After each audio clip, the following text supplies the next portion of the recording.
મોટા લીલિયા ગામે શ્વાનોએ 6 વ્યક્તિઓ સહિત 8 પશુઓને શિકાર બનાવ્યા. અમરેલી જિલ્લામાં શ્વાનોનો આતંક યથાવત રહ્યો છે.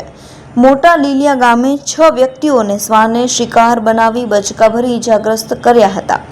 લીલિયાના મફત પ્લોટ અને સાઈનાથ પ્લોટ વિસ્તારમાં શ્વાનોએ આતંક મચાવ્યો હતો.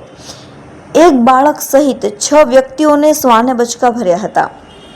શ્વાને મનુષ્ય સાથે પશુઓની પણ કરડી લીધા હતા.